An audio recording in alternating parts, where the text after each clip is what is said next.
Shriram time news मध्ये मी गायत्री परदेशी आपलं स्वागत करते। सुरुवातीला पाहूया 24 तासातील ताज्या घडामोडी। या बातमीपत्राचे प्रायोजक सोना टाइल स्टुडिओ, पॅनासॉनिकचे श्रीराम अप्लायन्सेस आणि सत्याला वाचा फोडणारे दैनिक श्रीराम भूमी। अंमळनेर येथील भाजपच्या मेळाव्यात राडा, माजी आमदार BS पाटील व जलसंपदा मंत्री गिरीश महाजन यांना मारहाण। धुळे शहरातील 100 फुटी रोड लगत असलेल्या मुस्तफा रशीद अहमद अन्सारी यांच्या मालकीच्या गोदामावर पोलिसांचा छापा, अवैध कत्तलखाना उघडकीस। नामदार डॉ. सुभाष भामरे यांच्या प्रचारार्थ शिक्षण संस्था चालक व शिक्षकांचा पारवा रोडवरील राम पॅलेस येथे मेळावा संपन्न। धुळे तालुक्यातील नवलाने येथे अखंड हरिनाम कीर्तन सप्ताहाची सांगता व पंचमूर्तींचा प्राणप्रतिष्ठा सोहळा संपन्न। वाघरी बुद्रुक येथे विठ्ठल रुक्मिणी मंदिराच्या प्राणप्रतिष्ठा सोहळ्यानिमित्त दिनांक 9 एप्रिल ते 11 एप्रिल दरम्यान विविध धार्मिक कार्यक्रमांचे आयोजन। आणि बसपा व समाजवादी पार्टीचे लोकसभेचे उमेदवार डॉ. संजय अपरांती यांनी पत्रकार परिषद घेऊन मांडली आपली भूमिका।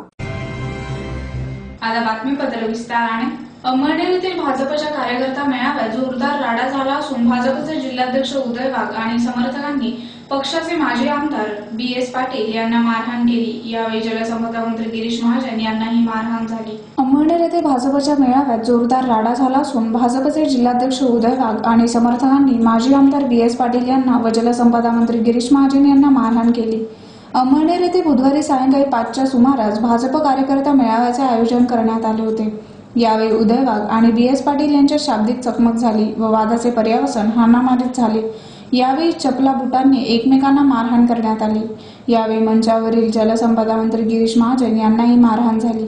यावेळी मंचावर सहकार राज्यमंत्री गुलाबराव पाटीलही उपस्थित होते। धुळे शहरातील 100 फुटी रोड लगत असलेल्या मारिया लॉन्सचे शेजारी वकील शेख यांच्या पॉवरलूमच्या पाठीमागे मुस्तफा रशीद अहमद अन्सारी यांच्या मालकीच्या गोदामावर पोलिसांनी छापा टाकून अवैध कत्तलखाना उघडकीस आणला आहे।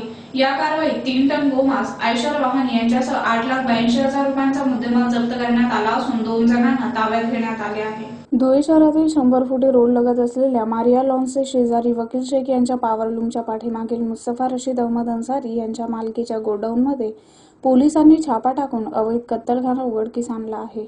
या कारवाईत 3 टन गोमांस, आयशर वाहन यांच्यासह 8,82,000 रुपयांचा मुद्देमाल जप्त करण्यात आला असून 3 गुरांना जीवनदान देण्यात आले आहे। या प्रकरणी चाळीसगाव रोड पोलीस ठाण्यात गुन्हा दाखल करण्यात आला असून 2 जणांना ताब्यात घेण्यात आले आहे।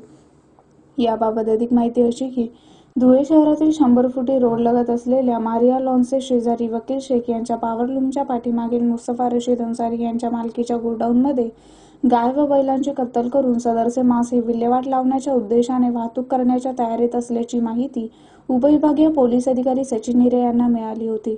त्यांनी तात्काळ चाळीसगाव रोड पोलिसांना कारवाईच्या सूचना दिल्या। पोलिसांनी बुधवारी दुपारी 12:15च्या सुमारास सदर ठिकाणी छापा टाकला असता पोलिसांना पाहून सदर ठिकाणी उपस्थित असलेल्या 5 ते 7 जणांनी पळ काढला। त्यापैकी मोहम्मद अस्मान अब्दुल हई अन्सारी वय 14 राहणार माधवपुरा व साकीर कुरेशी गुलाब नबी मुर्तजा कुरेशी वय 32 राहणार गफूरनगर यांना पाठलाग करून पकडले। गोदामाची तपासणी केली असता गोदामामध्ये जमिनीवर गाय व बैलांचे अवयव व मांसाचे तुकडे आढळून आले। त्याचप्रमाणे गाय व बैलांची क्रूरतेने कत्तल करून मांसाचे मोठमोठे तुकडे करून त्याची विक्री करण्याच्या उद्देशाने आयशर वाहन क्रमांक MS16 AE 2345 मध्ये आढळून आले। यात गोदामातील 1 टन मांस, आयशर वाहनातील 2 टन मांस व जिवंत 3 बैल असा 8,82,450 रुपयांचा मुद्देमाल जप्त करण्यात आला आहे। या प्रकरणी पोलीस नाईक कबीर शरीफउद्दीन शेख यांच्या फिर्यादीवरून मोहम्मद अस्मान अन्सारी, साकीर कुरेशी यांच्यासह 5 ते 7 जणांवर चाळीसगाव रोड पोलीस ठाण्यात गुन्हा दाखल करण्यात आला आहे। सदरची कारवाई पोलीस निरीक्षक कुबेर चौरे, सहाय्यक पोलीस निरीक्षक VP तेजाळे, पोलीस उपनिरीक्षक SB आहेर, शंकर महाजन, संदीप कडरे, प्रेमराज पाटील, जोएब पठाण, सुशील शेंडे, किरण राजपूत आदींनी केली। आणि धुळे जिल्ह्यामध्ये मोठ्या प्रमाणावर गोवंश वाहतूक आणि गोमांस वाहतूक सुद्धा केली जाते। त्या अनुषंगाने सुद्धा आम्ही नेहमी सतर्क असतो। ज्या वेळेस माहिती मिळते त्यावेळेस आपण दिवसा रात्री कधीही माहिती मिळेल त्यावेळेस आपण कारवाई केलेली आहे। त्याप्रमाणे आज आपल्याला चाळीसगाव रोड पोलीस स्टेशन हद्दीमध्ये माहिती मिळाली होती। त्यावर SDPO हिरे आणि त्यांच्या टीमनी कारवाई केलेली आहे आणि त्यामध्ये मांस आणि गोवंश आपण ताब्यात घेतलेला आहे। तर या पूर्वीसुद्धा आपण गोवंशबद्दल झिरो टॉलरन्स ठेवलेला आहे की कधीही आपण याला थारा देणार नाही आणि यातले जे आरोपी आहेत त्यांच्यावर जेवढी सक्त कारवाई करता येईल तेवढी आपण सक्त कारवाई करणार आहोत. लोकसभा निवडणुकीच्या पार्श्वभूमीवर धुळे जिल्हा पोलीस दलाकडून रेकॉर्डवरील जे आरोपी आहेत त्या सर्व आरोपींची आपण यादी केलेली आहे आणि त्या यादीप्रमाणे जवळजवळ 1250 लोक आपण आयडेंटिफाय केलेले आहेत ज्यांच्या विरुद्ध वेगवेगळ्या कलमांमध्ये कारवाई करत आहोत. त्यामध्ये CRPC 107, 110, त्यानंतर तडीपारीचे काही प्रकरणं आहेत. त्याशिवाय दारूबंदी कायद्याप्रमाणे ज्यांच्यावर भरपूर गुन्हे आहेत त्यांच्यावरसुद्धा आपण कारवाई करण्याचं नियोजन केलेलं आहे. अशा जवळजवळ 1250 लोकांविरुद्ध आपण प्रस्ताव पाठवलेले आहेत. त्यापैकी बऱ्याच जणांचे फायनल बॉन्ड्स किंवा जे इंटरिम बॉन्ड्स असतात ते सुद्धा काम मोठ्या वेगाने सुरू आहे. याशिवाय आपण गेल्या 2 दिवसामध्ये रेकॉर्डवरील 18 आरोपींना आपल्या धुळे जिल्ह्यातून तडीपारसुद्धा केलेला आहे की त्यांचा पूर्वीचा रेकॉर्ड पाहून आणि त्यांच्या 2 गँग होत्या त्या 2 गँगमधले एकूण 18 आरोपी आहेत. अशा 18 आरोपींना आपण तडीपार केलेला आहे. भाजप, शिवसेना, RTI व मित्रपक्ष युतीचे उमेदवार नामदार डॉ. सुभाष भामरे यांच्या प्रचारार्थ शिक्षक संसदाला व शिक्षकांचा मेळावा बारवा रोडवरील राम पॅलेस येथे मंगळवारी सायंकाळी संपन्न झाला. भाजप, शिवसेना, RTI व मित्रपक्ष युतीचे उमेदवार नामदार डॉ. सुभाष भामरे यांच्या प्रचारार्थ शिक्षण संस्था चालक शिक्षकांच्या मेळाव्याचे मंगळवारी सायंकाळी पारोळा रोडवरील राम पॅलेस येथे आयोजन करण्यात आले होते. शिक्षकांचे प्रश्न काँग्रेसच्या काळात गंभीर झाले. शिक्षणावरील खर्च कमी करण्यात संस्था चालक आणि शिक्षक भरडले गेले. त्यात काँग्रेसच्या सरंजामशाही असलेल्या नेत्यांनी काँग्रेस पुकारली. त्यांना वरचढ नेता चालत नाही. आपले खासदार उच्च शिक्षित आहेत. ते पुन्हा निवडून आल्यावर फायदा आपल्याच जिल्ह्याचा होईल असे प्रतिपादन माजी मंत्री विजय नवल पाटील यांनी मेळाव्यास मार्गदर्शन करताना व्यक्त केले.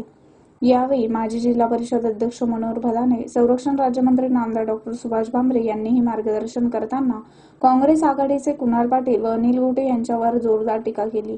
धुळे तालुक्यातील सर्वसामान्यांना वेडे बनवण्याचे काम रोहिदास पाटील यांनी केले. एकही प्रकल्प पूर्ण केला नाही. त्यांच्यापेक्षा नामदार डॉ. भामरे वरचढ व काम करणारे आहेत. त्यामुळे नरेंद्र मोदी पुन्हा पंतप्रधान व नामदार डॉ. भामरे पुन्हा कॅबिनेट मंत्री होणारच असा विश्वास मनोहर भदाने यांनी व्यक्त केला.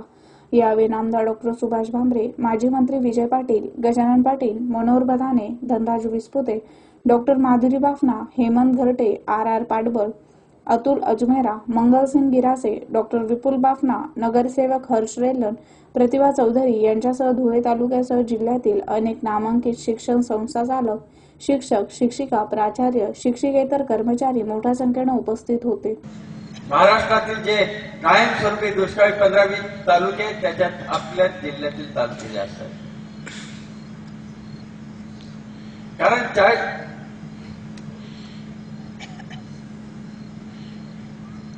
ठीक आहे,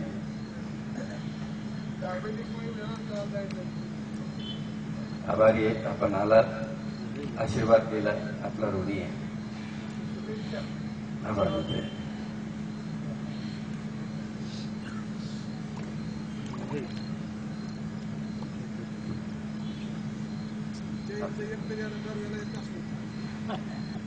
त्याच्यामुळे ठरवलं आणि म्हणून सगळ्यात आधी सिंचनाचे प्रश्न हाती घेतले.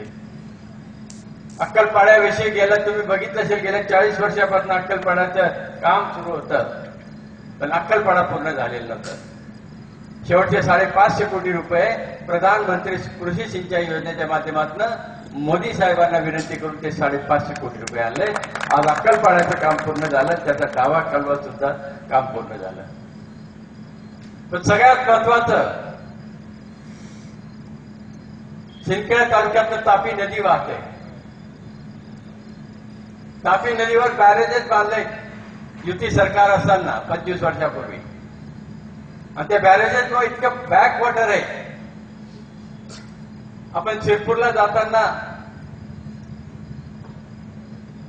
त्या एका ब्रिजवरनं जर तापीचं दर्शन घेतलं तर तापीचं विशाल पात्र आहे. तापी दुथडी भरलेले, अगदी 7 किलोमीटर पर्यंत ते तापी दुथडी भरलेले. आणि हे पाणी शेतकऱ्यांच्या शेतापर्यंत आणायचे, सिंदखेड तालुका आणि धुळे तालुक्यातील शेतकऱ्यांच्या शेतापर्यंत. त्याच्यासाठी ही योजना प्रस्तावित होती. सुलवाडे जामफळ कानोली उपसा सिंचन योजना. परंतु या 25 वर्षात काँग्रेसच्या माध्यमातून एक पैशाचा निधी आणू शकले नाही आणि त्याच्यामध्ये सगळं पाणी समुद्रात वाहून जातो. 20 वर्षापर्यंत सगळ्या त्यांच्या परवानग्या मिळवल्या. तुमच्या आशीर्वादाने केंद्रीय संरक्षण मंत्री संरक्षण राज्यमंत्रीपद असल्यामुळे आठवड्यातनं किमान 2दा तरी 3दा तरी मोदी साहेबांबरोबर बैठका असतात, मिटिंग्स असतात. आणि त्याचा फायदा घेऊन मोदी साहेबांना सांगितलं की मोठ्या विश्वासाने या लोकांनी मला दिल्लीला पाठवलं, मला 2,500 कोटी पाहिजे. जो आपत्कालीन कामासाठी वापरायचा असो, जसं काही एखाद्या ठिकाणी भूकंप झाला तर प्रधानमंत्र्यांना तिथे तो पैसा द्यावा लागतो. महापूर आला, गावाच्या गावं वाहून जातात, त्यावेळेस प्रधानमंत्र्याला त्या ठिकाणी पैसा द्यावा लागतो. आणि तो स्पेशल निधी पहिल्यांदा एखाद्या सिंचन प्रकल्पासाठी द्यायचं मोदी साहेबांनी सांगितलं. सगळ्या अधिकाऱ्यांना सूचना दिल्यात. डॉक्टर सुभाष भामरेच्या मतदारसंघातील हा जो महत्वाचा सिंचन प्रकल्प आहे याच्यासाठी 2,500 कोटी द्या आणि त्याप्रमाणे 2,500 कोटी वर्ग झालेले त्याचं काम सुरू द्या. लागू देणार नाही. याच्यात 3.5 वर्षात काम पूर्ण होईल कारण तो निधी जमा करा. मनमाड इंदूर रेल्वेचं आपण 40 वर्षापासून ऐकत आलेलं आहे. बऱ्याच मंडळींना इथे दादावापट करायची सवय. धुळे तालुक्यातील नवलाने येथे अखंड हरिनाम कीर्तन सप्ताहाची सांगता व विठ्ठल रुक्मिणी लक्ष्मी गणपती व कासव या पंचमूर्तींचा प्राणप्रतिष्ठा सोहळा मोठ्या उत्साहात संपन्न झाला.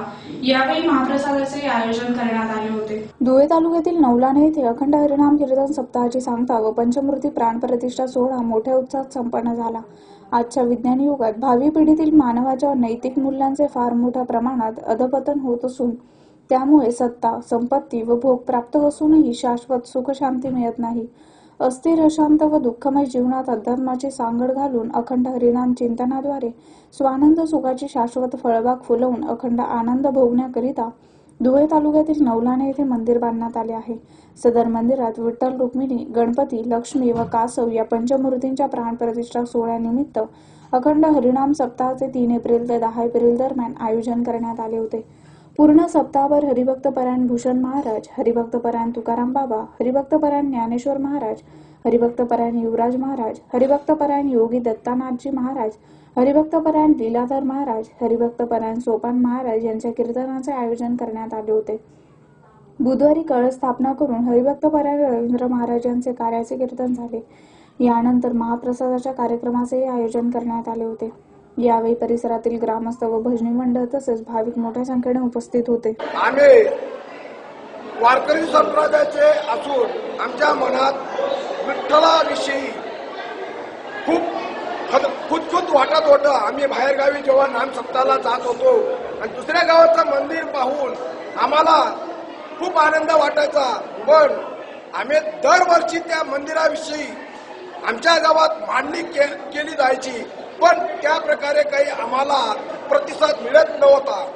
परंतु योगायोगाने देवाच्या कृपेने, पब्लिकाच्या साक्षीने, गावकऱ्यांच्या मदतीने, राजकीय क्षेत्रातील मान्यवरांच्या आर्थिक मदतीने हे भव्य दिव्य असं विठ्ठल रुक्मिणीचे मंदिर तयार झालेलं आहे. तालुक्यात नाही, जिल्ह्यात नाही, असं आमचं नवलाने गावाचं 1 नंबरचं विठ्ठल मंदिर झालंय असं लोक सांगतायत, बाहेरगावचं लोक सांगतायत. आम्ही स्वतःहून बढाई मारत नाही. परंतु हा जो कार्यक्रम होत आहे हा खूप छान होत आहे आणि हा कार्यक्रम होत असताना गावातील लोकांना खूप आनंद वाटतोय. आमच्या गावात राजकीय पक्ष आहेत, परंतु असा कार्यक्रम होत असताना एकाही व्यक्तीने किंवा लहान थोराने राजकीय पक्षाचा भाग घेतला नाही. म्हणजे याचा अर्थ आम्ही भाऊ भाऊ असा प्रत्येकाच्या मनात नारा होता आणि तो नारा आज पूर्णपणे शांत झालेला आहे आणि आज विठ्ठल रुक्मिणी मंदिराचं प्राणप्रतिष्ठाचं मंदिरामध्ये विठ्ठल रुक्मिणी मंदिराच्या मूर्त्या बसवल्या गेल्यात. त्याच्यामुळे आमच्या गावकऱ्यांच्या वतीनं, आमच्या संपूर्ण परिसराच्या वतीनं मी खूप मनापासून त्यांचं दिलगिरी व्यक्त करतो. आमच्या गावकऱ्यांच्या ज्या भावना होत्या, ज्या मनात मंदिर बसवण्याविषयी किंवा मंदिर तयार करण्याविषयी ते पूर्ण झालेलं आहे. ते काम आता पूर्ण तळास नेलेलं आहे. त्याच्याबद्दल सर्व गावकऱ्यांच्या आणि आमच्या सगळ्या परिवारांच्या, पूर्ण गावाच्या परिवारांच्या, लहान थोरांचं फार मनापासून कौतुक करतो. जय हरी. शिंदखेडा तालुक्यातील वाघाडी बुद्रुक येथे विठ्ठल रुक्मिणी मंदिराच्या प्राणप्रतिष्ठा सोहळ्यानिमित्त दिनांक 9 एप्रिल ते 11 एप्रिल दरम्यान विविध धार्मिक कार्यक्रमांचे आयोजन करण्यात आले आहे. शिंदखेडा तालुक्यातील वाघाडी बुद्रुक येथे विठ्ठल रुक्मिणी मंदिराच्या प्राणप्रतिष्ठा सोहळ्यानिमित्त विविध धार्मिक कार्यक्रमांचे आयोजन करण्यात आले होते. दिनांक 9 एप्रिल ते 11 एप्रिल असे 3 दिवस विविध धार्मिक कार्यक्रमांचे आयोजन करण्यात आले आहे. गावातील भाविकांच्या आर्थिक मदतीने मंदिराची निर्मिती करण्यात आली असून विठ्ठल रुक्मिणी यांच्या बरोबरच संत ज्ञानेश्वर व संत तुकाराम महाराज यांच्या मूर्तीचीही प्राणप्रतिष्ठा करण्यात येणार आहे. मंगळवारी मूर्तीची ग्रामप्रदक्षिणा करण्यात आली. यावेळी गावातील महिलांसह ग्रामस्थ मोठ्या संख्येने उपस्थित होते. बुधवारी व गुरुवारी विधिवत देवाला जलाधिवास, धान्याधिवास, होमहवन व पूर्णाहुती करून महाप्रसादाच्या कार्यक्रमाचे आयोजन करण्यात आले आहे. यावेळी ग्रामपुरोहित गजेंद्र दीक्षित, वेदशास्त्र संपन्न बापू दीक्षित, प्रशांत कुलकर्णी, संदीप बुवा, चेतन जोशी, चंद्रकांत पंडित, भजन किंकर, आबा कुलकर्णी आदी ब्राह्मण वृंदांसह ग्रामस्थ मोठ्या संख्येने उपस्थित होते. रामकृष्ण हरी.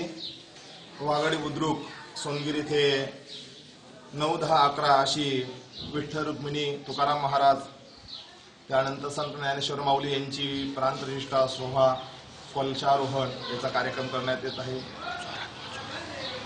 अतिशय मोठ्या स्वरूपात आणि अतिशय श्रद्धा आणि निर्मळ वातावरणामध्ये हा कार्यक्रम होत आहे. धुळ्यावरून आम्ही साधारण 10 पुरोहित ब्राह्मण आलेलो आहेत. काल दिनांक 9 तारखेला ग्राम प्रदक्षिणा स्थापना झाली. आज देवीचा मूर्तीचं स्थापनादी विधान, जलाधिवास, त्यानंतर धान्याधिवास करून न्यासादी विधान केलं जाईल आज मूर्तीचं. आणि उद्या दुपारी शुभ मुहूर्तावरती मूर्तींची स्थापना होईल. इथले जे ग्रामपुरोहित आहे गजेंद्र दीक्षित यांनी, त्यानंतर मी बापू दीक्षित, आबा बुरजडकर गुरुजी, चंद्रकांत पंडित गुरुजी, प्रशांत गुरुजी, संदीप गुरुजी, चेतन गुरुजी, त्यानंतर असे सर्व गुरुजी इथे उपस्थित आहे. यांनी सर्वांनी अतिशय श्रद्धावान आणि अतिशय भक्तिभावाने हे कार्यक्रम करण्यात आलेला आहे. धुळे लोकसभा निवडणुकीसाठी बसपा व समाजवादी पार्टीतर्फे डॉक्टर संजय अपरांते यांनी उमेदवारी अर्ज दाखल केला असून पत्रकार परिषद घेऊन त्यांनी आपली भूमिका विशद केली. धुळे लोकसभा निवडणुकीसाठी बसपा व समाजवादी पार्टीतर्फे डॉक्टर संजय अपरांते यांनी उमेदवारी अर्ज दाखल केला आहे. आपल्या उमेदवारीबाबत पत्रकार परिषद घेऊन त्यांनी आपली भूमिका मांडली. डॉक्टर संजय अपरांते यांनी सरकारी सेवेतून स्वेच्छानिवृत्ती घेऊन समाजकार्य घडावे त्यासाठी ते उमेदवारी करीत आहेत. भारतरत्न डॉक्टर बाबासाहेब आंबेडकरांनी लिहिलेल्या संविधानाचे काटेकोरपणे पालन केले जात नाही. संविधानाचे पालन करणारा बसपा हा पक्ष असल्यानेच बसपाकडून निवडणूक लढत आहेत. यावेळी त्यांनी मोदी सरकारवर टीका करून नागरिकांच्या मूलभूत हक्कासाठी रिंगणात असल्याचे त्यांनी सांगितले. यावेळी प्राध्यापक अनिल दामोदर, रमेश निकम, अमीन पटेल, जमील मंसुरी, डॉक्टर दीपश्री नाईक आदी उपस्थित होते. समाज पार्टीची मी जी उमेदवारी करत आहे धुळे लोकसभा मतदारसंघासाठी, इथे आमचं बहुजन समाज पार्टी आणि समाजवादी पार्टी असं गठबंधन आहे. त्यामुळे आमच्यामध्ये बहुजन समाज पार्टी आणि समाजवादी पार्टी दोन्हींचे सदस्य आणि ऑफिस बेअरर्स उपस्थित आहेत. सर्वांना सविनय जय भीम, जय भारत. माझं नाव संजय यशवंत अपरांती. मी सरकारी नोकरी पोलीस खात्यामध्ये 25 वर्ष क्लास 1 ऑफिसर होतो आणि त्यानंतर स्वेच्छा सेवानिवृत्ती घेऊन मी आता सामाजिक कामामध्ये, ज्याला आपण राजकीय आणि सरकारी एक्झिक्युटिव्ह जे असतात, परमनंट एक्झिक्युटिव्ह आणि पॉलिटिकल एक्झिक्युटिव्ह, हे दोन जे कामं करत असतात सरकारच्या कार्यकारी दलामध्ये, त्यात परमनंट एक्झिक्युटिव्ह मधून बाहेर पडून राजकीय एक्झिक्युटिव्ह मध्ये पदार्पण करण्याच्या दृष्टिकोनातून हा फॉर्म भरलेला आहे. मी मेडिकल डॉक्टर आहे, MBBS आहे, MD आहे. त्यानंतर मी सोशॉलॉजीमध्ये MA केलेला आहे, विद्यापीठामध्ये पदवीला आलेलो. मी क्रिमिनॉलॉजिस्ट आहे, लंडनमधून मी MSc क्रिमिनॉलॉजी केलेलं आहे. मी राज्यशास्त्राचा MA आहे आणि त्यासोबतच मी LLB सुद्धा केलेला आहे. सध्या मी नाशिकमध्ये वकिलीची प्रॅक्टिस करतो. माझं राजकारणाकडे वळण्यामागचं मुख्य कारण हे आहे की एक परमनंट एक्झिक्युटिव्ह ज्या नात्याने 25 वर्षामध्ये मला ज्या काही गोष्टी जाणवलेल्या आहेत त्या गोष्टींना आपल्याला कशा प्रकारे सोल्युशन्स देता येतील, उपाय काय करता येतील, ते उपाय आपण प्रत्यक्ष राजकारणातून करावे या दृष्टिकोनातून मी राजकारणात आलेलो आहे. पुन्हा पाहूयाच्या ठळक घडामोडी. अमळनेर येथील भाजपच्या मेळाव्यात राडा, माजी आमदार BS पाटील व जलसंपदा मंत्री गिरीश महाजन यांना मारहाण. धुळे शहरातील 100 फुटी रोड लगत असलेल्या मुस्तफा रशीद अहमद अन्सारी यांच्या मालकीच्या गोदामावर पोलिसांचा छापा, अवैध कत्तलखाना उघडकीस. नामदार डॉ. सुभाष भामरे यांच्या प्रचारार्थ शिक्षण संस्था चालक व शिक्षकांचा पारवा रोडवरील राम पॅलेस येथे मेळावा संपन्न. धुळे तालुक्यातील नवलाणे येथे अखंड हरिनाम कीर्तन सप्ताहाची सांगता व पंचमूर्तींचा प्राणप्रतिष्ठा सोहळा संपन्न. वाघडी बुद्रुक येथे विठ्ठल रुक्मिणी मंदिराच्या प्राणप्रतिष्ठा सोहळ्यानिमित्त दिनांक 9 एप्रिल ते 11 एप्रिल दरम्यान विविध धार्मिक कार्यक्रमांचे आयोजन. आणि बसपा व समाजवादी पार्टीचे लोकसभेचे उमेदवार डॉ. संजय अपरांती यांनी पत्रकार परिषद घेऊन मांडली आपली भूमिका. याचबरोबर श्रीराम टाइम न्यूजचे बातमीपत्र संपले. दिवसभरातील ताज्या घडामोडींसाठी पाहत राहा श्रीराम टाइम न्यूज. भेटूया पुढील प्रसारणात. तोपर्यंत नमस्कार.